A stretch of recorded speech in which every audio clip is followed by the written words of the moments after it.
Shalom, selamat malam. Bapak Ibu Jemaat yang dikasihi Tuhan kita Yesus Kristus. Baik kita yang ada di gereja, demikian jemaat semuanya yang ada di rumah kita masing-masing. Malam hari ini kita ada sedikit keterlambatan karena barusan ada lampu mati ya. Jadi pas baru menyala, jadi ini semuanya bersiapkan lagi.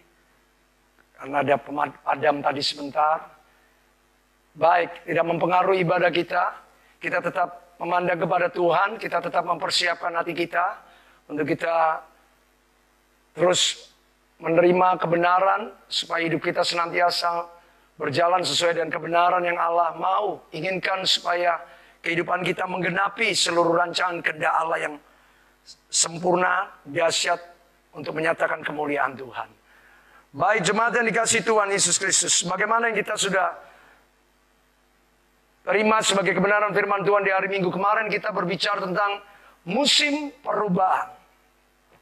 Kita tahu perubahan demi perubahan sedang terjadi di seluruh dunia. Dalam segala bidang. Dalam hal apapun juga. Ekonomi, politik, kesehatan. Dalam bentuk apapun, hubungan sosial, humanisme, semuanya sedang menjadi sebuah peristiwa yang sungguh sedang mengalami perubahan yang secara nyata-nyata menyeluruh dan dalam segala aspek kehidupan manusia. Nah, bagi kita anak-anak Tuhan, sekali lagi perubahan ini bukan menjadi suatu hal yang mengejutkan. Termasuk dalam karakter, sikap, perbuatan manusia. Sebab itu saya katakan dalam bidang humanisme pun terbukti sekarang ini bagaimana tingkat hubungan bangsa dan bangsa. Semakin lihat bagaimana tindakan-tindakan orang-orang menyampaikan aspirasi pernyataannya dengan berdemo dan sebagainya. Ini nilai-nilai humanisme, sosiologi yang semakin kendor. Orang lebih mengedepankan kepentingan, perasaan, emosi, kelompok, hal-hal yang hanya untuk pencapaian maksud-maksud pribadi lebih ditonjolkan daripada kepentingan bersama atau umum. Ini sebuah perubahan bergeseran dalam segala sesuatunya, termasuk hubungan bangsa dengan bangsa, di mana berita-berita tentang perang, kabar-kabar perang. Tapi kita tidak kaget, kita tidak terkejut, kita tidak heran. Semuanya itu sudah diberitahukan oleh Alkitab. Perubahan ini semuanya terjadi untuk menyatakan kegoncangan terhadap hal-hal yang dapat digoncangkan. Supaya segala sesuatu yang tidak tergoncangkan, itulah kerajaan Allah tetap tinggal nyata. Dan ini menjadi suatu hal bukti yang membedakan, memisahkan kita sebagai anak-anak Tuhan dengan anak-anak dunia ini. Dengan sebuah bahasa yang sederhana, perubahan ini sekali lagi menyatakan tentang bagaimana kita harus memastikan bahwa kita berada di safety zone, bukan di comfort zone, di tempat yang aman, di tempat yang dijamin, dipastikan oleh Tuhan Yesus dalam kehidupan kita melalui janji keselamatannya. Kebenaran Injil tidak boleh bergeser daripada janji tentang keselamatan. Karena keselamatan daripada Kristus Yesus Tuhan itulah yang membawa kita kepada kehidupan yang kekal. Tidak ada janji yang lebih utama daripada janji keselamatan. Jadi berita Injil jangan digeser. Berita Injil bukan semata-mata untuk kehidupan yang terbatas sementara di dunia ini tentang janji berkat secara manusia, bicara hidup yang keberkatan, kelimpahan. Secara manusia itu bagian daripada janji Allah. Tidak usah menjadi suatu hal yang dikejar-kejar seolah-olah Allah lupa dengan janjinya. Karena Allah tahu bahwa kita masih hidup di dunia ini. Kita butuhkan segala berkat yang kita perlukan. Tetapi yang paling utama adalah kita tidak tahu berapa lama kita hidup di dunia ini. Keselamatan itulah yang menjadi sebuah janji yang perlu dan harus kita garis bawahi di dalam kehidupan kita. Keselamatan itulah yang memastikan bagaimana kita memiliki keamanan, ketenangan, jaminan. Sehingga kita tidak takut kalau kita sudah diselamatkan oleh Tuhan. Kenapa kita mesti takut dengan hal-hal apapun? Peristiwa apapun yang terjadi, karena keselamatan sudah diberikan oleh Allah atas kehidupan kita. Keselamatan soter menjadi sebuah kebenaran yang sempurna menyeluruh karena karya Kristus sudah selesai, sudah genap, itu sempurna. Tidak perlu ditambahi, tidak bisa dikurangi oleh apapun juga. Sebab itu dalam keselamatannya Allah menjamin, Allah memastikan seluruh kehidupan kita, asal kita berada di safety zone, kita tidak tetap hanya sekedar mengejar kenyamanan-kenyamanan yang bersifat sementara, fana, duniawi. Menagih Tuhan hanya berkat-berkat yang bersifat sementara, hanya untuk membuat perasaan nyaman, perasaan tenang, tapi tidak berdasar pada kekuatan iman yang sesungguhnya, yaitu keselamatan dalam Kristus. Kenyamanan hanya mau luput daripada sekedar kesusahan, penderitaan. Perubahan ini menimbulkan kegoncangan. Tetapi bagi orang-orang yang berada di dalam kerajaan yang tidak tergoncangkan, keamanan daripada Tuhan itu menjadi jaminan yang teguh, yang pasti, sehingga kita tidak tergoncangkan oleh keadaan apapun. Sekalipun Tuhan izinkan susah, kesusahan ini tidak membuat kita tawar hati. Kesusahan ini tidak membuat kita menjadi undur daripada Tuhan. Sebab kita sudah berada di tempat aman di dalam hadirat Tuhan. Karena bersama Kristus, Allah pasti menolong, menyertai kita melewati keadaan apapun juga. Sebab Tuhan Yesus yang sudah berjanji ketika Allah berkata dalam kebenarannya tentang gembala yang baik, gembala yang agung, Yohanes 10 ayat 28. Keamanan yang pasti dijamin oleh Tuhan sudah jelas pada ayat yang ke-28. Aku memberikan hidup yang kekal kepada mereka, dan mereka pasti, bukan mudah-mudahan, bukan semoga, pasti tidak akan binasa sampai selama-lamanya. Seorang pun tidak akan merebut mereka dari tanganku. Bapa yang memberikan, ayat 29 Yohanes 10, memberikan mereka kepadaku lebih besar dari siapapun, dan seorang pun tidak dapat. Kalau tadi Tuhan Yesus di ayat 29 tidak akan ada sebuah progres, ada sebuah peningkatan tentang janji jaminan. Tadinya tidak akan di ayat 29 di tangan Bapa kita tidak dapat, seorang pun tidak dapat memisahkan kita, merebut kita dari tangan Bapa. Sebab anak dan Bapa adalah satu. Dan kemuliaan Kristus di dalam kita. Inilah jaminan kepastian untuk mendorong kita, untuk membawa kita, memastikan kita bahwa kita betul-betul di zona yang disebut bukan nyaman. Orang ngomong nyaman kalau ada duit, ada berkat, semuanya kelihatan baik. Tapi adakah kita tetap berkata aman ketika semua itu tidak ada? Keamanan kita bukan karena apa yang kelihatan. Keamanan kita adalah sepenuhnya karena Tuhan Yesus yang menjamin keamanan hidup kita. Sehingga kita tidak khawatir kondisi perubahan boleh terjadi di sana sini, tetapi kita punya Allah yang tidak pernah berubah. Kasih setianya, rahmatnya, kemurahannya, kebaikannya, itulah jaminan yang memberikan keamanan yang pasti dan kekal selama-lamanya. Sebab itu mari kita masuk lebih jauh. Kalau minggu kemarin kita bicarakan 3 pokok kesimpulan yang menjadi penghiburan kita di tengah perubahan yang Tuhan izinkan terjadi adalah karena kita punya gembala yang baik.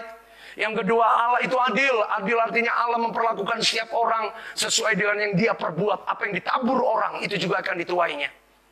Ya, dan pada akhirnya Tuhan sendiri akan membuktikan bahwa Dia adalah Allah yang berkuasa, berdaulat supaya segala bangsa, segala suku, kaum dan bangsa mengenal bahwa hanya ada satu-satunya Allah yang hidup atas seluruh dunia ini, yaitu Yesus Kristus Tuhan kita. Itulah penghiburan kita bahwa Allah kita adalah Allah yang berdaulat, yang memegang kendali atas segala sesuatu yang terjadi. Allah tahu apa yang sedang terjadi, yang akan terjadi di depan kita, sebab Dia yang akan membalaskan kepada kita yang percaya sesuai dengan perbuatan kita. Kita tabur itu yang. Nah, bagaimana kita lihat lebih jauh lagi sikap yang harus kita perhatikan, sikap yang harus kita bangun, kita kerjakan dalam kita menyikapi perubahan, kegoncangan yang terjadi di seluruh dunia hari-hari ini. Sikap yang bagaimana yang harus kita perhatikan ketika kita menghadapi, melihat, dan ikut ada di dalam peristiwa perubahan besar yang terjadi di seluruh dunia hari-hari ini. Sikap yang pertama harus kita perhatikan dalam kehidupan kita sebagai orang percaya adalah memastikan. Sekali lagi, sikap yang bagaimana yang harus kita perhatikan dalam kita menyikapi, menghadapi perubahan yang tidak kecil. Perubahan ini sangat besar, makanya kegoncangan luar biasa terjadi. Sudah kita lihat, tidak perlu sebutkan lagi, sudah kenyataan di depan mata. Nah, bagaimana sikap kita sebagai anak-anak Tuhan di dalam jaminan keamanan yang Allah berikan kepada kita. Ketika kita tahu bahwa kita memiliki jaminan yang pasti di dalam Tuhan, bahwa Allah itu yang memberikan keamanan. Pertama, sikap yang harus kita perhatikan adalah memiliki reaksi yang benar. Kecenderungan sifat manusia itu adalah reaksioner. Begitu ada sebuah kondisi negatif, maka pikirannya negatif, perasaannya negatif, sikapnya, tingkah lakunya negatif. Segala sesuatunya menjadi negatif. Kenapa? Kita bereaksi salah. Hal yang negatif tidak selalu kita reaksi dengan negatif. Tapi inilah kenyataan, kita dicubit, maka secara otomatis kita melotot. Apalagi ditempeleng otomatis. kita juga akan membalas ditempeleng. Kita dimaki, rasanya reaksi kita langsung enak saja. Memangnya saya tidak punya mulut untuk balas maki. Itulah reaksi-reaksi yang seringkali kita tidak kuasai. Ketika kita melihat perubahan, kondisi keadaan yang tidak lagi sama, kita mulai reaksinya ketika kondisi tren negatif, kita pun ikut negatif. Pikiran kita, perasaan kita, tindakan kita menjadi pesimis, menjadi ragu-ragu, penuh dengan kekhawatiran, penuh dengan kegelisahan, penuh dengan pertanyaan yang nanti bagaimana? Inilah suatu sikap reaksi yang tidak sesuai dengan apa yang sudah Allah pastikan, jaminkan kepada kita akan keamanan yang kita belum ada di dalam zona aman yang Tuhan sudah tentukan. Kalau kita berada di zona aman, seharusnya reaksi kita, walaupun dunia trennya negatif dalam segala bidang, mau ekonomi negatif, mau kesehatan negatif, angka kematian akibat corona, bagaimana sikap orang yang tidak mau tahu dengan sistem protokoler, apakah kita ikut uring-uringan, kita ngomel-ngomel, kemudian kita bawa perasaan yang sama, segala sesuatu yang jadi negatif, hanya karena kita lihat orang lain salah, kita sendiri merasa diri kita benar. Kemudian bagaimana kita terus membawa suatu atmosfer dalam bentuk reaksi sikap kita yang tidak ikut-ikutan dengan kondisi yang ada karena kita sudah berada di tempat yang aman di dalam Kristus. Sebab itu pastikan bahwa kita bereaksi. Reaksi kita akan menentukan bagaimana hasil akibat selanjutnya yang terjadi dari adanya aksi, adanya peristiwa, adanya sebuah kejadian, adanya sebuah masalah. Masalah ini besar, kecil, efek, dampak, dan termasuk bagaimana cara kita menyelesaikan, menghadapinya. Tergantung reaksi kita. Kalau reaksi kita, reaksi yang tadi negatif, kita marah, kita sakit hati, kita kemudian tidak percaya kepada Tuhan, kita kecewa sama Tuhan, ya otomatis penyelesaiannya masalah itu akan semakin meluas. Dan kita pun akan mengalami kesulitan untuk melihat jalan keluar atas masalah yang terjadi. Sebab itu di tengah perubahan-perubahan yang terjadi, reaksi kita harus sungguh benar di hadapan Tuhan. Alkitab memberitahukan bagaimana sikap reaksi itu dengan nyata kepada kita. Bersukacitalah senantiasa. 1 Tesalonika 5:16. Bersukacitalah senantiasa, tetaplah berdoa. Ayat 18, 15, 16, 17, 18. 1 Tesalonika pasal 5. Bersukacitalah senantiasa, tetaplah berdoa, mengucaplah syukur dalam segala hal. Karena itulah yang dikehendaki Allah di dalam Kristus Yesus Tuhan bagi kamu. Kita harus tetap bersukacita. Kita harus bisa tetap berdoa. Berapa banyak anak Tuhan reaksinya? Begitu masalah langsung sedih, langsung susah, malas berdoa, tidak bisa bersyukur. Semuanya mulai memperkatakan hal-hal yang tidak semestinya. Inilah sebuah tanda bagaimana kita menyikapi perubahan yang ada kalau kita tidak sertai dengan reaksi yang benar dalam kehidupan kita. Bahkan dalam segala sesuatu. Bapak Ibu, jemaat yang dikasihi Tuhan, peristiwa akibat yang akan datang, bad or good, baik atau buruk, semakin buruk atau semakin bertambah baik, sangat ditentukan reaksi kita. Penilaian kita terhadap seseorang, supaya kita bisa membangun hubungan yang baik, tergantung reaksi kita. Kalau kita reaksi salah, reaksi kita negatif, kita tidak akan bisa bangun hubungan yang baik. Semua kembali kepada reaksi kita. Kalau masalah ini kita sikapi dengan sebuah keadaan yang ketakutan, kekhawatiran, ini akan membunuh kita. Sehingga kita tidak bisa memiliki sebuah ide kreatif. Kita tidak bisa melihat sebuah cara Tuhan bekerja menolong kita. Karena kita pikirkan adalah sial saya, apes saya, celaka saya, mati aku. Bahasa-bahasa dunia itulah reaksi-reaksi negatif terhadap perubahan, terhadap kegoncangan. Padahal kegoncangan ini seharusnya tidak ngefek di dalam Kristus bagi setiap anak-anak Tuhan. Firman-Nya jelas, karena Allah sudah menjamin kita, Dialah gembala yang baik. Ibrani sudah memberitahukan pada kita, karena kita ada di dalam kerajaan yang tidak tergoncangkan. Tidak cukupkah firman Allah memberikan sebuah kebenaran yang terang-terangan? Karena kita tinggal hidup ada di dalam teritorial kerajaan Allah. Kerajaan Allah mengatakan, let your kingdom come. Datanglah kerajaanmu, jadilah kehendakmu. Apakah Allah berkehendak untuk supaya saudara menderita, saudara mengalami keadaan yang lebih buruk? Tidak, kehendak Allah adalah menyatakan rencananya, kebaikannya. Sebab itu dinyatakan, berikanlah kepada kami pada hari ini makanan kami secukupnya. Bagaimana kita bisa khawatir dengan kekurangan, bagaimana kita bisa khawatir dengan keadaan dunia, dan sebagainya ini.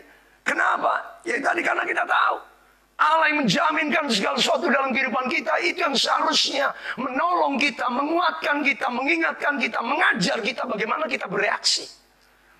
Walaupun kondisi negatif, semua negatif. Orang yang di samping kita negatif, tapi kita tidak boleh juga bereaksi negatif.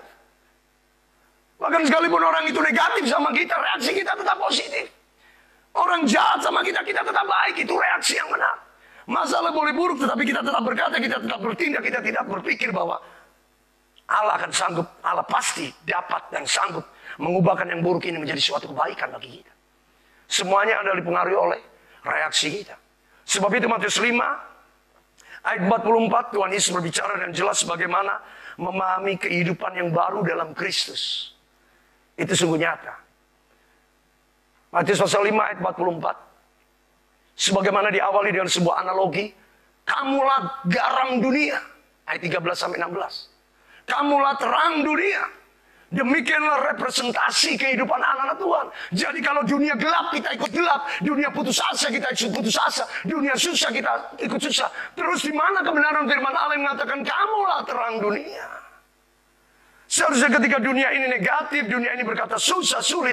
Anak-anak Tuhan menghadirkan kerajaan Allah di dalam dunia yang gelap ini melalui sikap tindakan kita yang bereaksi sebaliknya. Ketika dunia katakan mustahil, tidak mungkin, tidak bisa. Tetapi kita di dalam Tuhan, bersama Tuhan oleh iman yang mengalahkan dunia ini, kita bisa berkata, bagi Allah tidak ada yang mustahil. Dengan Allah kami pasti sanggup. Karena kita lah terang dunia, kamulah garam dunia. Terang itu harus terletak di atas pelita, di atas kaki dia, bukan di bawah gantang, untuk menerangi semua orang. Karena itu Matius 5 ayat 44 kemudian membawa kita kepada puncak daripada hidup dalam Kristus, hidup yang baru. Tetapi aku berkata kepadamu, kasihilah musuhmu dan berdoalah untuk orang yang menganiaya kamu. Inilah reaksi orang Kristen yang sesungguhnya. Kasihilah musuhmu, berdoalah untuk orang yang menganiaya kamu. Seberapa banyak kita ditipu, kita dirugikan. Seberapa banyak kita di tengah keadaan yang sudah sangat buruk, kita dikerjain orang habis-habisan. Apakah kita ikut bad mood, bad feeling, dan sebagainya, bad attitude, sampai bad act sekaligus. Sikap hati kita, mood kita, feel kita, tindakan kita, sampai hidup kita tidak lagi menunjukkan sesuatu. Tidak harusnya kita, walaupun orang banyak memusuhi. Walaupun orang banyak benci kita, seharusnya orang banyak itu juga yang kita katakan, I love you, I love you, I love you. Dan aku akan terus berdoa untuk keberhasilanmu, untuk kebaikanmu, untuk kau mengalami kehidupan yang baik. Itulah reaksi yang Allah kehendaki. Inilah kebenaran reaksi yang Allah mau perbuat dalam kehidupan kita. Reaksi yang bagaimana yang sudah kita lakukan ketika kita berhadapan dengan dunia yang jelas. Dunia ini bagi anak-anak Tuhan adalah suatu hal yang beroposit, berlawanan. Dunia pasti akan menolak, dunia pasti akan memusuhi, dunia pasti menyakiti. Nah, apakah kita juga ikut berbuat jahat, menyakiti orang menyakiti kita? Terus di mana bedanya kita dengan dunia kalau kita menggunakan reaksi yang sama? Ada aksi negatif, reaksi kita juga ikut negatif. Ada orang jahat sama kita, kita juga jahat sama. Bagaimana membedakan kita dengan anak-anak Tuhan? Reaksi kita menentukan di situasi yang perubahan. Bagaimana kita tetap ada di safety zone.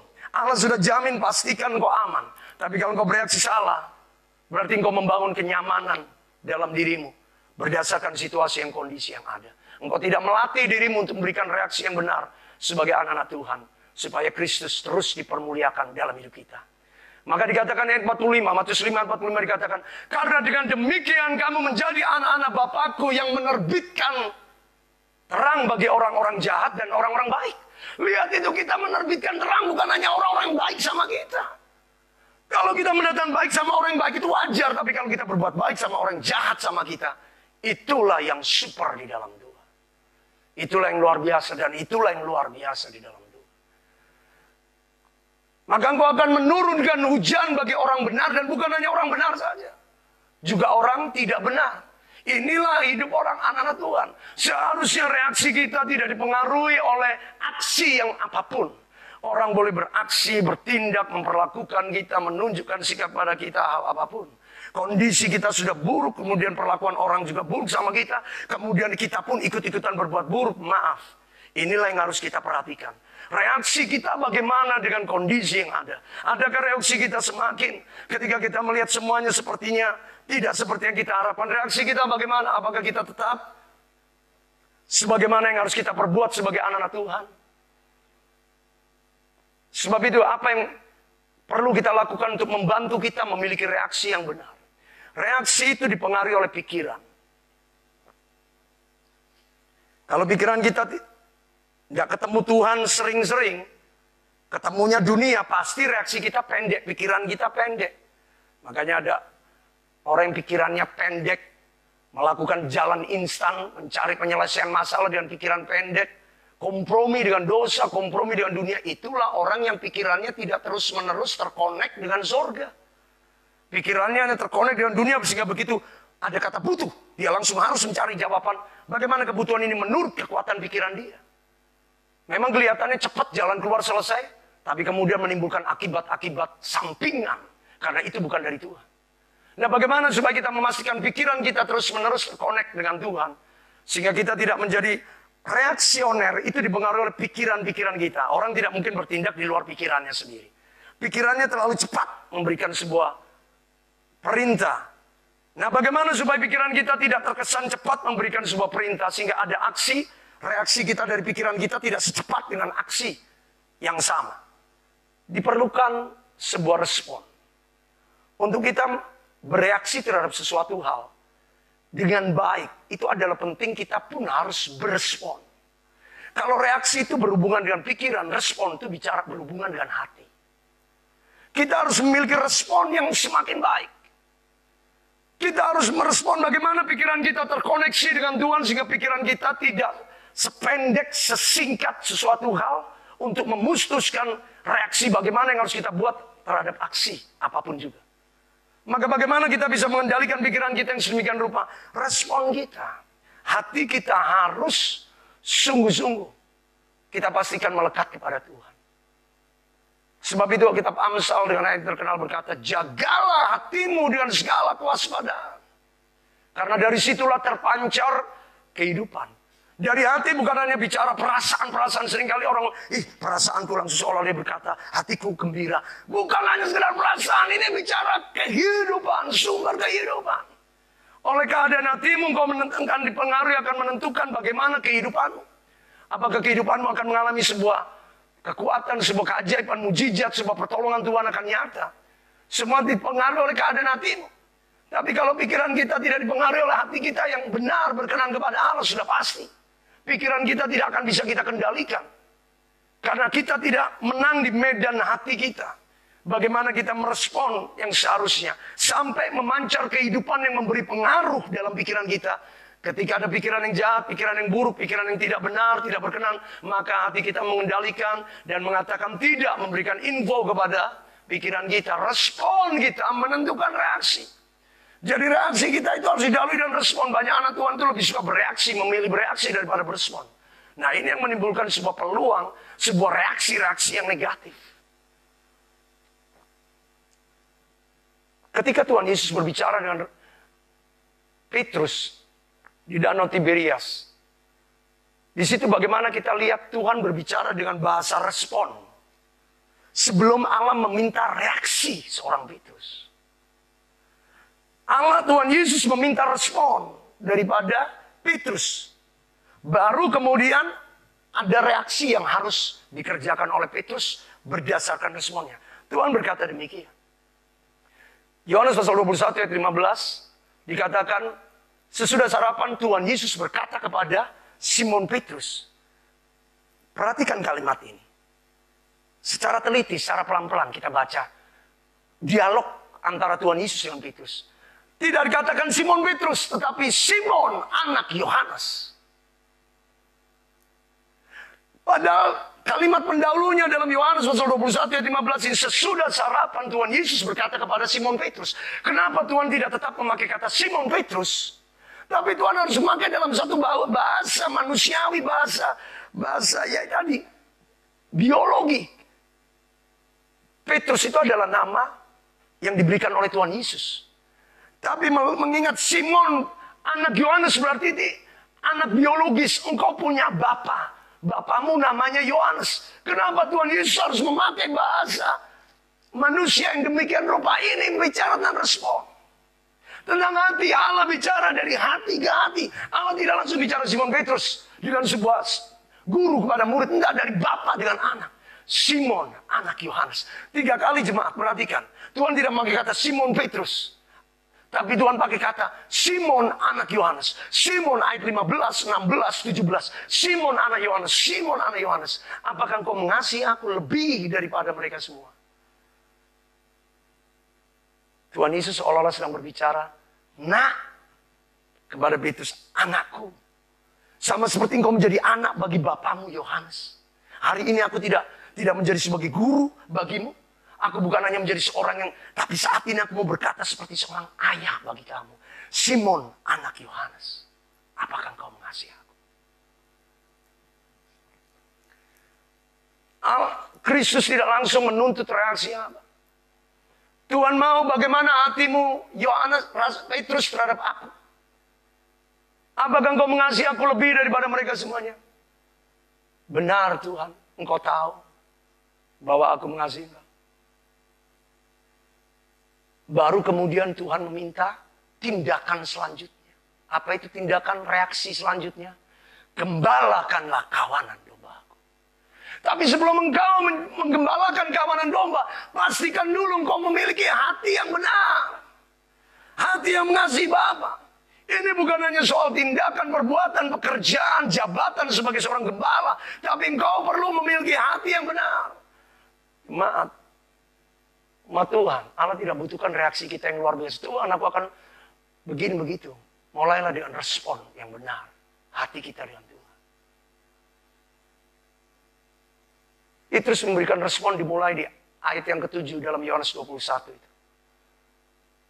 Maka murid yang dikasih Tuhan Yesus itu berkata kepada Petrus, katanya, lihat, itu Tuhan, itu Tuhan. Ketika Petrus mendengar bahwa itu adalah Tuhan, maka ia segera mengenakan pakaiannya. Sebab ia tidak mengenakan pakaian lalu terjun ke dalam danau.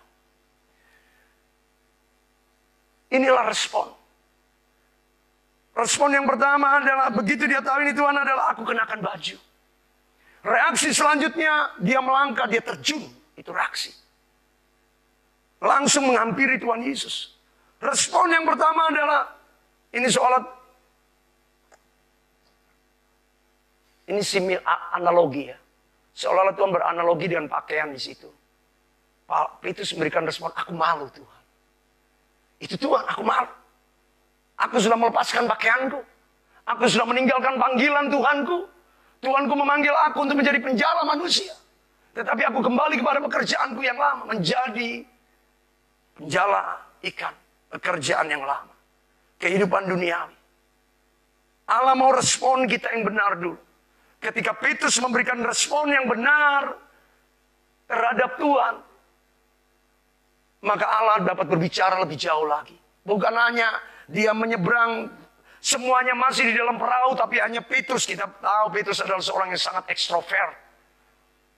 Dia satu-satunya seorang murid yang memutuskan untuk berjalan ketika gelombang besar di danau Tiberias yang sama juga. Di sana dia punya pengalaman, hari ini dia harus menceburkan pengalaman yang pertama kali bertemu Tuhan Yesus, dia berjalan di atas air. Tapi hari ini sebagai sebuah pembelajaran, inilah akibat meninggalkan Tuhan. Dia harus memperbaiki bagaimana memulai dengan sebuah respon. Respon yang benar. Orang yang kemarin dulu dia berjalan di atas danau ini, sekarang dia menceburkan diri di dalam danau ini. Untuk bertemu pribadi yang sama. Yaitu Kristus Yesus Tuhan. Pada waktu yang pertama dia sungguh sangat dekat dengan Tuhan. Tapi begitu Tuhan mati dan bangkit, dia belum percaya.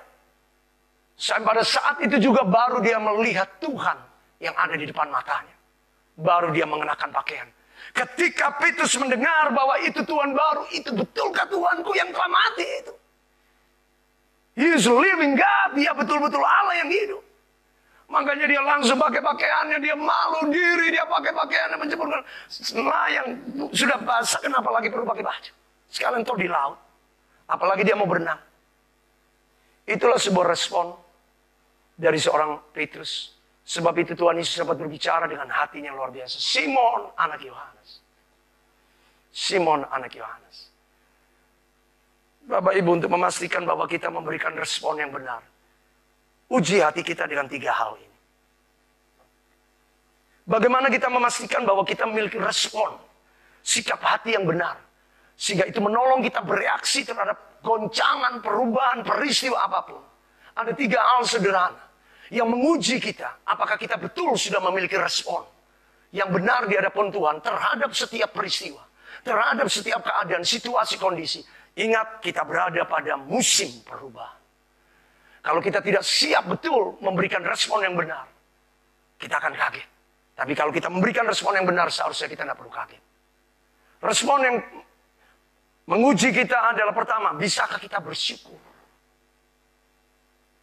Seperti dikatakan 1 Tesalonika 5:18. Mengucap syukurlah dalam segala. Bisakah kita bersyukur untuk setiap hal? Berapa banyak kita langsung gampang mengeluh. Gampang bersomel. Gampang ngomong ini, ngomong itu. Kita terlalu cepat, kita lupa bersyukur. Itulah yang membawa kita melakukan hal yang kemudian semakin salah, semakin bertambah salah. Kita tidak membangun diri kita dengan sebuah reaksi yang benar. Karena kita tidak melatih hati kita untuk kita mengucap syukur. Ini respon yang selalu berita apapun, keadaan apapun, perlakuan apapun, kondisi apapun yang terjadi yang terburuk harus pertama kali kita buat sebagai anak Tuhan adalah terima kasih Tuhan. Apapun yang terjadi, bagaimanapun nanti, hal-hal yang kami kerjakan, kami sikapi. Tapi yang pertama kami tidak pernah berhenti, kami mengucap syukur. Luar biasa. Ketika istrinya bereaksi negatif, masihkah engkau betukilah alamu, bayangkan reaksi negatif seorang istri Ayub. Tapi seorang respon Ayub, iya, aku datang dengan telanjang. Aku juga akan pulang kembali dengan telanjang. Aku tidak membawa apa-apa. Jadi apa yang aku perlu sesali, apa yang aku perlu ratapi, apa yang aku perlu pertahankan harta kekayaan ini. Anak yang aku lahir, anak yang dilahirkan. Itu semua adalah milik Tuhan. Inilah respon yang luar biasa dimiliki oleh seorang Ayub sehingga makanya dia langsung tegur istrinya dan berkata, engkau perempuan gila. Apakah engkau hanya mau menerima yang baik daripada Tuhan, tetapi engkau tidak mau menerima yang buruk? Jemaat Tuhan, kita belajar di sini sebuah respon. Lihat, sebuah respon yang menolong Ayub sehingga dikatakan Ayub tidak berbuat dosa dalam perkataannya. Dengan kata lain, Ayub bisa bersyukur. Padahal kita tahu situasi kondisi yang dihadapi oleh Ayub sangat berat. Bisakah kita bersyukur? Respon yang harus senantiasa kita jaga, bahkan kita latih terus-menerus dalam menjadi sebuah gaya hidup, menjadi sebuah karakter. Itu adalah bersyukur apapun kondisinya. Daud ini seorang yang memiliki reaksi yang seperti ini. Karena dia pun berespon yang sama. Responnya selalu terhadap peristiwa apapun. Pujilah Tuhan yang jiwaku. Pujilah Tuhan yang segenap batinku. Pujilah Tuhan yang jiwaku dan janganlah lupakan segala kebaikan Tuhan. Janganlah lupakan segala kebaikan Tuhan. Orang yang tidak bisa bersyukur itu berarti dia lupa kebaikan Tuhan. Sebab itu hari ini kondisi apapun yang sedang kau alami, orang percaya, mari katakan pada Tuhan, respon sebelum kau bereaksi dengan tindakan, dengan sikap, dengan pemikiran, dengan ide, sikap, tindakan apa yang kau harus lakukan terhadap situasi yang terjadi. Mungkin itu dalam bentuk peristiwa, permasalahan, persoalan. Tapi mulai pertama-tama dengan sikap hati. Bersyukurlah. Masuk dalam ruang doamu. Masuk dalam kamar pribadimu. Ekspresikan syukur kepada Tuhan. Sehingga engkau keluar dari kamar dengan sebuah keyakinan penuh. Tuhan di pihakku. Menentukan sikap apa yang harus aku putuskan. Melalui masalah, persoalan yang sedang kami hadapi hari ini. Mengucap syukur. Itulah reaksi, respon yang harus kita lakukan dan menghasilkan reaksi-reaksi yang luar biasa bagi kemuliaan Tuhan. Ya. Hal yang selanjutnya, ya setelah kita mengucap syukur kepada Tuhan, reaksi yang harus kita bangun, respon yang harus kita bangun di hadapan Tuhan adalah ya tetap berdoa. Mengucap syukur dan tetap berdoa. Ya.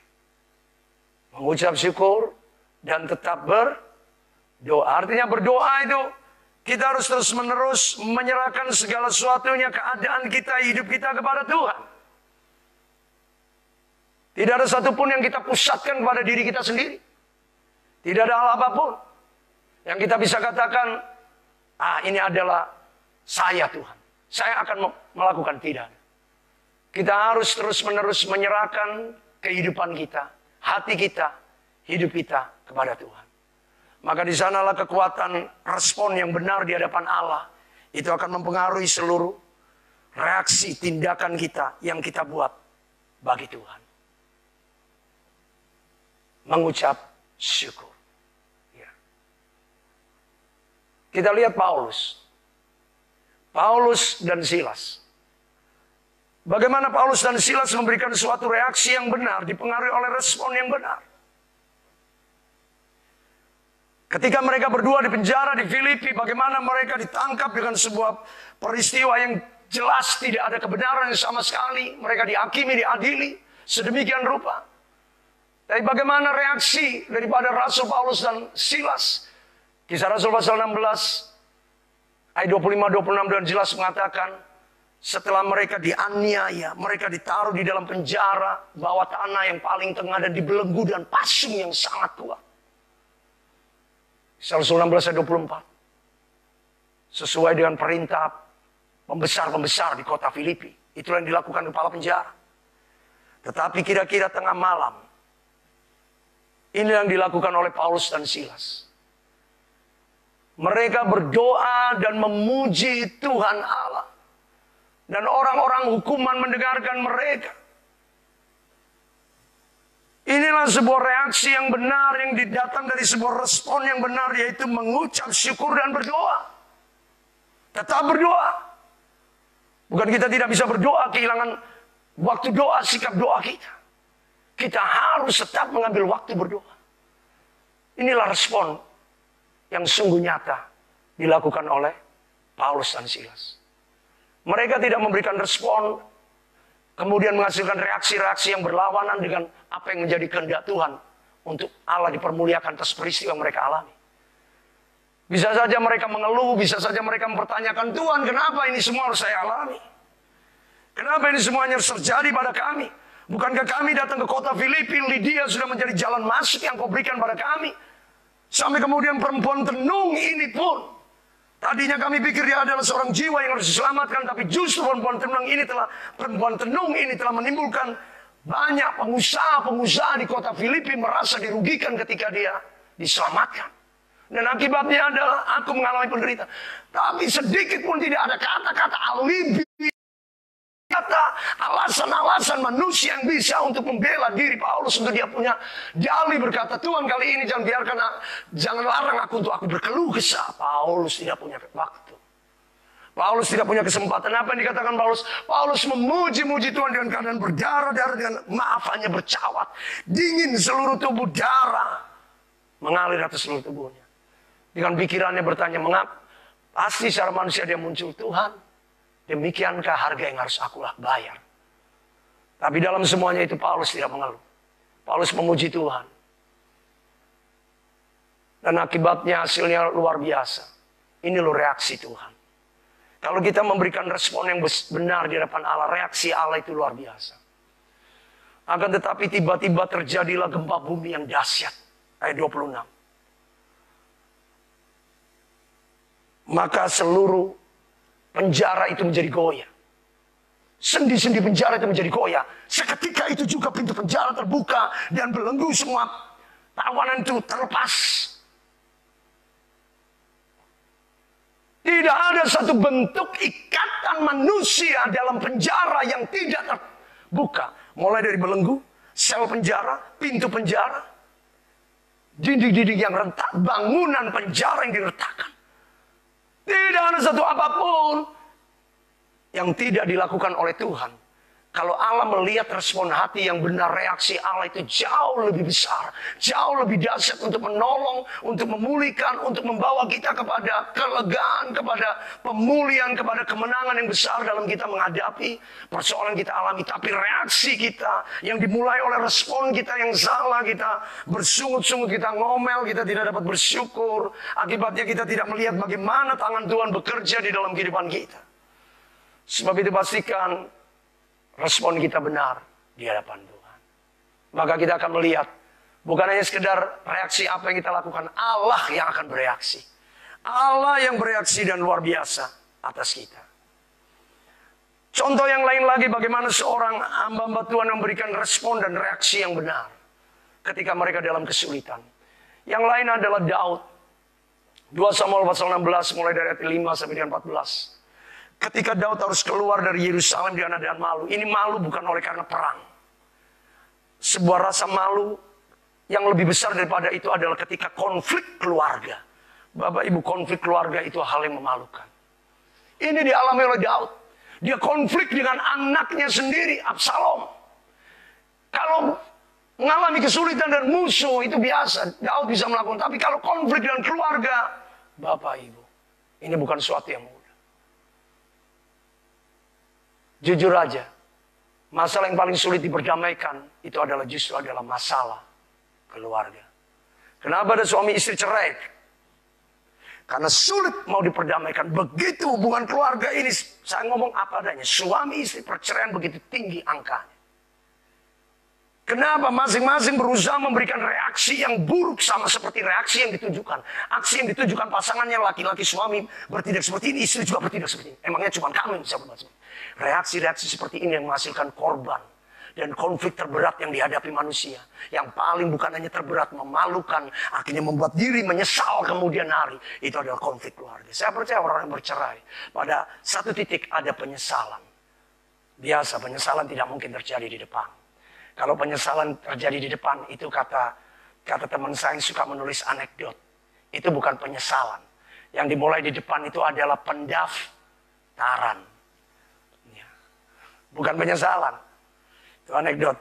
Orang kalau di depannya mikir itu daftar. Ya. Daud mengalami konflik keluarga yang luar biasa hebat. Tapi yang hebat daripada sekedar masalah konflik, dia memiliki respon yang benar di hadapan Tuhan. Akibatnya reaksinya sungguh nyata. Ketika dia dalam perjalanan, semua orang mempermalukan dia. Bapak ibu, dia bukan terusir dari istananya karena musuh yang lebih kuat. Bukan oleh karena musuh yang memang perlu diperhitungkan, bukan. Justru karena dalam keluarganya sendiri. Ini suatu hal yang sungguh. Begitu banyak tantangan anak-anak Tuhan. Konflik bukan datang dari luar, tapi justru dari dalam. Bapak ibu, kita harus menang. Kalau kita tidak menang atas konflik ini, kita akan terus berhadapan dengan soal yang sama sampai kita menang. Kita lulus. Seperti Daud. Daud ngalah. Daud keluar dari istana, dia berjalan. Dia tidak membalas sebuah konfrontasi dengan anaknya Absalom. Dia keluar dengan segala kerendahan hati, bukan hanya sekedar rendah hati, hancur hati. Karena yang dia hadapi adalah anak kandungnya sendiri. Anak kandungnya sendiri. Sampai dalam suatu perjalanan, Daud berhadapan dengan keluarga Saul Benyamin, yaitu Simei bin Gera. Bagaimana Simei bin Gera sepanjang perjalanan Daud melarikan diri daripada anaknya Absalom. Dia diolok-olok, lihat engkau merebut takhta ayahku, keluargaku, inilah akibatnya. Sekarang anakmu sendiri mempermalukan engkau. Bayangkan itu. Hinaan, olokan, fitnaan yang tidak ada dasar. Daud seolah-olah dianggap sudah merebut takhta, merebut kekuasaan. Dan dia dalam keadaan hancur hati. Dan lebih lagi pada saat yang sama tiba-tiba panglimanya, asisten-asisten strategi perangnya. Ayat yang ke-9 dikatakan, tiba-tiba Asura berkata, siapa ini? Anak-anak Seruya. Anak-anak seorang anak-anak Seruya mendekati Daud dan berkata, Bapak Ibu harus tahu, Seruya itu adalah bibi Daud. Jadi ini adalah keponakan-keponakan Daud. Anak bersaudara Daud. Anak-anak Seruya. Ya. Ini orang-orang keluarganya sendiri sudah mulai membela dia. Apa yang kau mau lakukan? Maka dikatakan oleh anak-anak Seruya, Tuanku Raja, izinkan aku menyeberang dan aku penggal kepala anjing yang sudah mati. Tapi apa yang dikatakan Daud, lihat ayat yang 10, inilah sebuah respon. Inilah sebuah respon ketika keadaan yang buruk, sehingga menghasilkan sebuah reaksi yang benar di hadapan Tuhan. Apa yang dikatakan Daud 2 Samuel 16 ayat 10. Ketika ada orang membela dia dalam keadaan terhina untuk supaya dia diluputkan dari hinaan ini. Apa yang dikatakan Daud? Apakah Daud? Terima kasih Seruya. Terima kasih anak-anak Seruya, engkau sudah menolong saya. Baik itu idemu. Ya kasih pelajaran sedikit supaya anak kecil itu tidak tahu menghormati orang tua sedikit. Daud tidak menunjukkan sikap demikian. Apa yang dikatakannya kepada anak-anak Seruya adalah, apakah urusanku dengan kamu anak-anak Seruya? Malah ditegur ya anak-anak Seruya, anak-anak bibinya ini. Kalian apa urusan? Apa karena aku adalah saudara sepupumu? Tidak. Aku tidak perlu bantuanmu dan aku tidak perlu kamu bantu. Bayangkan, inilah sebuah respon yang benar terhadap sebuah keadaan yang menyakitkan, memalukan, sungguh menimbulkan penderitaan. Daud sudah bukan seorang raja yang muda lagi. Daud sudah mulai lelah dengan umur. Bukan hanya umurnya sudah mulai lanjut, tapi dia juga dicapaikan secara fisik. Hari itu dia harus berjalan, dia mengizinkan penderitaan ini. Secara mental, fisik, tapi yang luar biasa, seorang yang sudah terlatih dengan respon yang benar, maka reaksinya sepanjang umur hidupnya, respon itu tidak pernah salah di hadapan Tuhan. Biarkan orang Benyamin ini mengutuki aku. Sebab jikalau Allah sudah berfirman demikian kepadanya, siapakah yang akan melarang dia untuk dia berbuat demikian? Bayangkan. Dan Daud tidak selesai sampai di situ. Jikalau Tuhan sudah berfirman pada dia untuk mengutuki aku, siapakah yang bertanya kepada dia, mengapa engkau berbuat kepada raja demikian? Tahukah engkau raja punya kuasa, punya otoritas untuk menyuruh anak buahnya, pasukannya untuk melawan kamu? Tapi Daud tidak menggunakan kekuasaannya. Bahkan ayat 11 dia berkata, bukan hanya kepada anak-anak Seruya, dia berkata kepada seluruh pasukannya. Dia beritahukan, kalian kenal hatiku. Hatiku tidak terluka, anakku boleh melukai aku, tapi aku tidak luka. Orang terluka, ciri orang terluka itu akan marah. Ciri orang terluka itu akan membalas. Ciri orang terluka dia akan menunjukkan reaksi negatif. Ciri orang terluka, tersakiti, dia akan pasti menunjukkan kekuatannya bahkan sekalipun di usia yang tua. Saya sempat pernah memberikan contoh. Di Singapura ada pembunuhan seorang bisnismen umur 72 tahun. Dia bunuh bukan orang lain, anak mantunya di Singapura. Negara yang kuat hukum, sadar hukum. Dia bunuh, peristiwanya nggak sampai 2-3 bulan kemarin. Umur yang tua tidak bisa membuat dia memberikan respon yang benar pada yang berbuat salah mantunya yang dianggap sudah mulai menghabisi hartanya. Hanya gara-gara harta, bukan hanya dia tegur, dia marah, tapi dia bunuh dengan tangannya sendiri. Daud tidak melakukan hal seperti itu. Bahkan untuk menyentuh Shimei bin Gera pun, engkau anak muda, kau tidak tahu. Kalau engkau sebutkan namaku di seluruh gunung-gunung ini, orang akan tahu keperkasaan Daud. Istilahnya sampai preman pun tidak ada yang tidak kenal Daud. Tetapi Daud tidak menggunakan sedikit pun kekuatan ide pikiran jahat. Hatinya, responnya benar di hadapan Tuhan. Malah dia beritahu semua anak buahnya, jangan ada seorang pun yang bertindak melawan dia. Hebat. Bahkan di ayat 11 di kalimat terakhir katakan, sebab Tuhanlah yang berfirman demikian. Berfirman untuk mengutuki aku. Tuhan yang berfirman demikian. 11 kalimat terakhir. Wow. Bisakah kita mengatakan masalah ini adalah firman Tuhan? Persoalan ini adalah kehendak Tuhan. Keadaan sulit ini adalah firman Tuhan. Seringkali kita berpikir firman Tuhan harus sesuatu yang baik-baik saja. Firman Tuhan harus sesuatu yang enak-enak saja. Daud katakan, kutukan seorang Shimei bin Gera. Ini adalah firman Tuhan padaku. Allah yang berfirman. Sedemikian rupa Daud memiliki sebuah respon yang benar. Sampai dia bisa melihat bahwa apa yang dilakukan oleh Shimei bin Gera ini seperti firman Tuhan yang berbicara kepadanya. Seringkali kita berpikir Tuhan berbicara yang baik-baik, yang enak-enak. Tapi ketika sesuatu yang berbeda dan apa yang kita harapkan, ini bukan firman Tuhan. Padahal yang Allah kehendaki belajar, memberi respon yang benar. Maka bukan hanya reaksimu yang akan kau buat. Allah di surga akan bereaksi dengan sebuah tindakan yang luar biasa. Makanya Tuhan sangat berkenan kepada Daud. Tuhan sangat terpikat hatinya kepada Daud. Daud seorang yang sungguh memiliki hati yang dikehendaki oleh Tuhan. Ayat 12. Kemudian dikatakan, inilah perkataan Daud yang luar biasa. Selain daripada perkataan ayat 10, 11.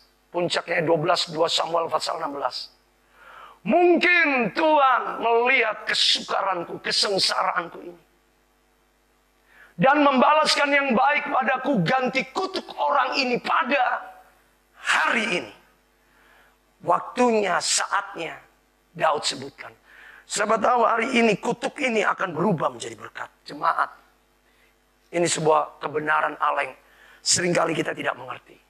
Seringkali ketika masalah terjadi, ini yang menyebabkan kita tidak bisa melihat bagaimana berkat Tuhan melalui masalah. Karena kita keburu bereaksi negatif. Kita tidak bisa melihat firman Tuhan, kehendak Allah, maksud Tuhan di balik. Karena kita tidak melatih respon yang benar. Kita tidak dapat bersyukur, kita tidak berusaha bertanya dalam doa-doa kita. Tuhan, apakah maksudmu? Kita keburu-buru bereaksi negatif. Kita lebih suka berjalan dengan pikiran kita daripada sikap hati kita yang harus kita dahulukan. Daud tidak demikian. Itulah sebabnya Daud menjadi seorang yang sungguh berkenan di hadapan Allah. Mari kita berikan reaksimu yang benar dan mulailah itu dengan respon yang benar. Mungkin Tuhan melihat kesengsaraanku ini dan membalaskan yang baik kepadaku. Ganti kutuk orang ini pada hari ini. Allah sanggup mengubah kutuk jadi berkat. Bagi orang yang memiliki respon yang benar atas setiap kondisi. Tapi kalau reaksimu negatif, maaf, masalah itu bisa akan menjadi lebih buruk. Saya harus katakan ini firman Tuhan. Karena Allah bisa berfirman melalui masalah.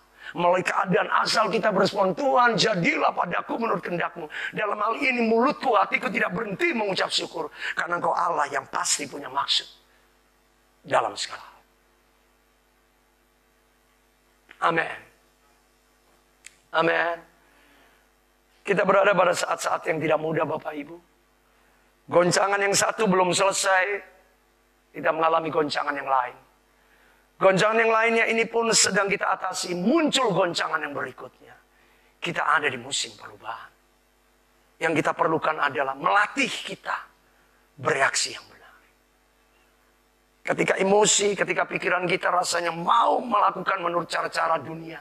Mari pastikan engkau datang pada Tuhan. Berdoa padanya. Minta Tuhan. Tuhan tunjukkan kehendak-Mu bagi kami. Ucapkanlah syukur. Siapa tahu kutuk itu, masalah itu, justru dipakai Tuhan untuk mendatangkan berkat yang tidak pernah kau pikirkan. Seperti Daud. Pada akhirnya Absalom, bukan Daud yang dipermalukan. Absalom mati dengan kepala tergantung di atas ranting dahan. Dipenggal kepalanya. Mati dalam keadaan dia tidak bisa melawan, tergantung begini. Dalam keadaan dia tergantung, dia tidak ada pedang. Rambutnya yang panjang. Saya harus beritahukan, Absalom itu adalah anak yang karakteristik fisiknya itu kayak Daud. Dengan kata lain, Daud sangat mengasihi Absalom. Absalom itu fisiknya, perawakannya itu mirip Daud. Bisa jadi Daud sudah berpikir, dialah yang akan menggantikan aku jadi raja.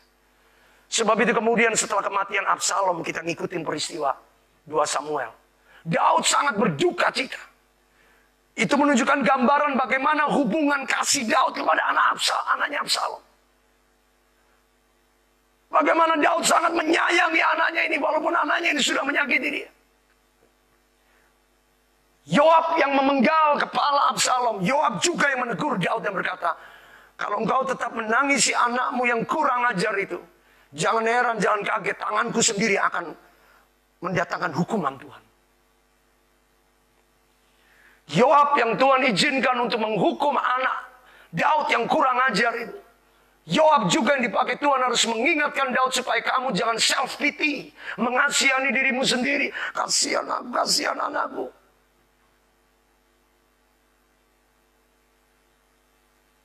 Dan kita terlalu sayang anak berlebihan. Sampai kita tidak tahu bagaimana kita harus menegur, mendidik mereka. Daud terlalu sayang. Sampai akhirnya Yoab harus berbicara dengan bahasa militer. Artinya, terus terang Yoab seperti berkata, kalau engkau tidak mau berhenti dengan kesusahanmu dengan anakmu yang sudah mengkudeta itu, aku dan prajurit ini akan berhadapan dengan kamu, Daud. Kami sendiri akan melawan pemberontakan terhadap kamu. Daud dalam usia yang tidak muda lagi. Tapi lebih daripada usia, Daud harus belajar kembali memberikan respon yang benar. Sikap ini pun belum benar di hadapan Tuhan. Yoab, yang benar siapa di sini? Pada akhirnya Yoab itu sendiri yang mati. Bukan Yoab yang benar. Kalau kita ikutin berita Samuel, Yoab itu sendiri akan menjadi hakim antara Daud dan Yoab. Siapa yang benar? Tapi Daud seorang yang rendah hati. Walaupun panglimanya sudah sedemikian rupa, bahkan memberikan ancaman, dia tetap mengasihi Yoab. Mengampuni Yoab. Padahal tangan Yoab, dia sudah berpesan pada Yoab, jangan kau apa-apakan anak itu. Tapi Yoab melakukan lebih daripada yang diperintahkan Daud. Respon Daud tetap benar. Daud tidak pahit, Daud tidak benci. Sampai hari tuanya, Daud hidup dalam kehendak Tuhan. Bapak Ibu yang dikasihi Tuhan, jemaat Tuhan. Kehidupan kita tanpa kita sadari dipengaruhi oleh apa yang ada di dalam hati kita. Seringkali kita berpikir kehidupan kita yang ditentukan pikiran kita. Berpikir yang hebat, makanya banyak orang sekolah tinggi. Banyak orang berpikir dengan pengalaman hebat, punya pengalaman, pikirannya banyak, dia berkata, saya bisa mengatur hidup saya. Saya harus beritahukan malam hari ini. Pikiranmu tidak akan lebih besar hasilnya, membawa kehidupanmu lebih baik, daripada ketika engkau menjaga hatimu. Tuhan tidak katakan jaga pikiranmu, dari situlah terpancar kehidupan. Yang Tuhan katakan adalah jaga hatimu. Tidak peduli engkau mungkin bukan orang pandai. Tidak peduli mungkin engkau bukan orang lulusan hebat. Tapi engkau kalau punya respon yang benar di hadapan Allah, Allah sanggup mendidik engkau menjadi orang pilihan Tuhan. Bahkan bisa menghasilkan pikiran-pikiran yang hebat dalam hidupmu. Kalau engkau memiliki sikap hati, respon yang benar terhadap cara Allah mendidik kita. Memiliki pendidikan militer. Daud tidak memiliki pendidikan kesusastraan. Tapi dia memiliki tulisan sastra, mazmur yang hebat. Puisi-puisi yang indah. Yang sekarang dilakukan begitu banyak menjadi lagu-lagu. Semuanya tulisan Daud. Dari mana? Daud tidak sekolah. Tapi Daud punya sikap hati yang benar. Itu mendatangkan sebuah tingkat intelektual. Pikiran yang luar biasa. Sehingga Daud pun menjadi seorang ahli strategi perang. Menjadi seorang raja yang wise, bijaksana. Disegani musuh, ditakuti lawan. Dihormati oleh kawan-kawannya. Semua orang melihat dia. Karena Daud memiliki hati. Hari ini, engkau yang berjalan dengan kekuatan pikiran, engkau merasa saya pandai, saya bisa. Stop. Itulah yang membuat engkau memiliki reaksi yang salah. Mulailah dengan respon yang benar. Jagalah hatimu dengan segala kewaspadaan. Bangunlah hidupmu dengan Tuhan. Maka dari sanalah pikiran-pikiranmu akan memberikan reaksi-reaksi yang benar, berkenan bagi kemuliaan Tuhan. Amin. Tuhan Yesus memberkati kita. Mari kita berdoa. Haleluya.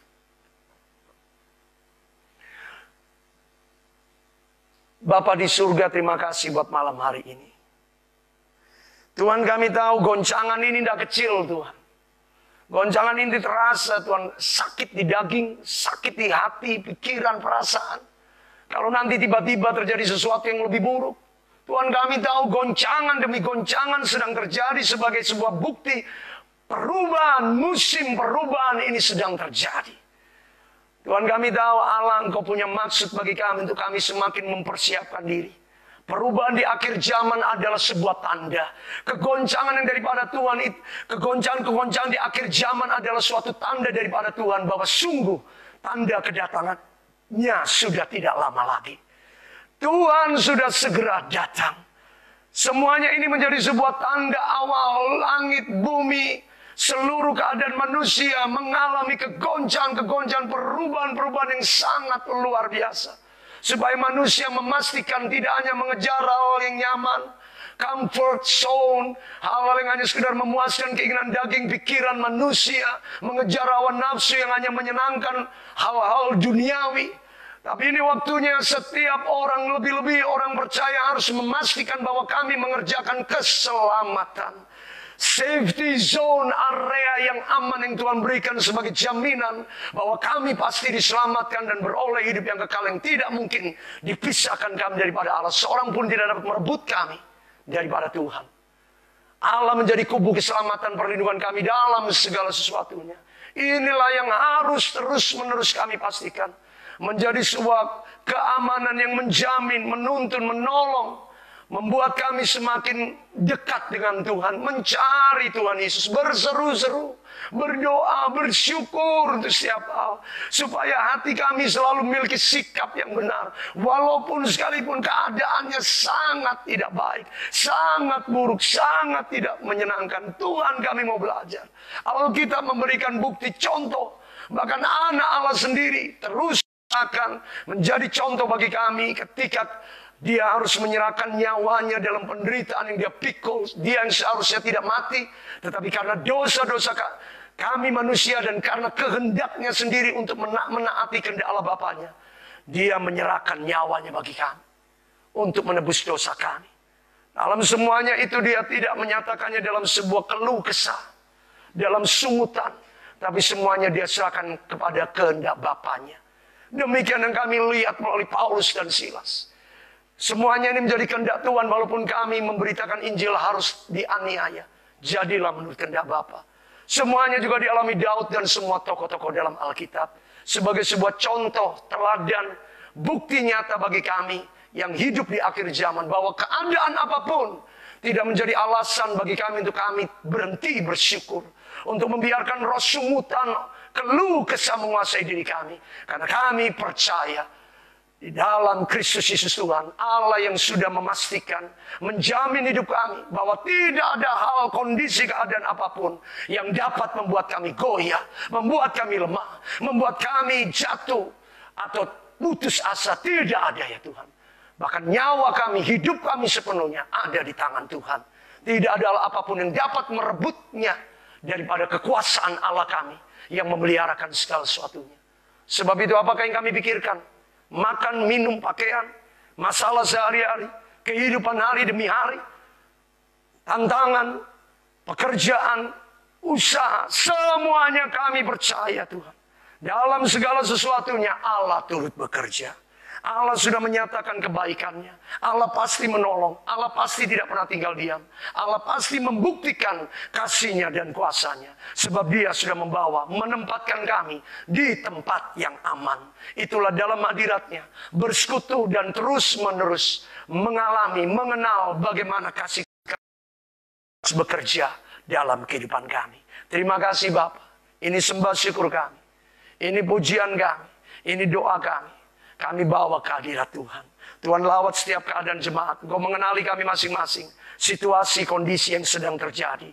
Malam hari ini oleh firman Tuhan, kami belajar memberi respon yang benar. Supaya reaksi-reaksi kami terhadap kondisi peristiwa apapun. Bukan negatif, bukan salah. Tapi suatu yang benar, berkenan. Dan terus menerus membawa kemuliaan bagi nama Tuhan Yesus. Terima kasih. Kami bersyukur. Lawat kami lebih lagi. Kami yang ada di gereja, di rumah-rumah kami masing-masing. Keluarga-keluarga kami. Pribadi lepas pribadi. Kami percaya melalui setiap hal yang Tuhan izinkan, perubahan demi perubahan yang terjadi, kami pun semakin kuat di dalam Kristus, dalam kasih, dalam pengenalan, dalam persekutuan kami, ketaatan, kesetiaan kami untuk terus melayani, mengasihi dan mengikut Kristus Yesus Tuhan kami sampai Tuhan Yesus datang kembali kedua kalinya. Mari kita bangkit berdiri. Mari kita terima berkat Tuhan. Sekarang ya Bapa, di hadapan takhta kasih karuniamu, dalam hadiratmu yang sudah memimpin kami dalam ibadah ini, kami percaya Allah dari surga memandang kami, menyinari kami dengan wajahnya.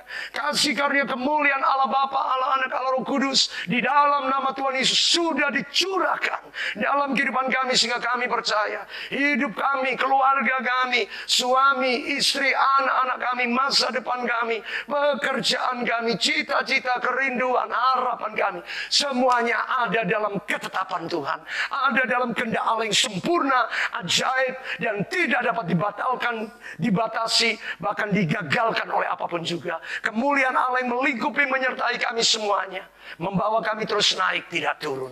Jadi kepala bukan ekor. Kita pasti berhasil dan beruntung, berkemenangan, dibedakan daripada dunia ini, lebih-lebih daripada keadaan situasi dunia saat ini. Kita pasti dibedakan di dalam Roh Kristus Yesus Tuhan dan kemuliaan Allah yang melingkupi kami. Terima kasih, kami ucap syukur Tuhan memberkati kami semuanya dari sekarang sampai Maranatha, Tuhan Yesus datang yang kedua kalinya. Dalam nama Tuhan Yesus Kristus bersama yang percaya diberkati Tuhan, kita katakan amin.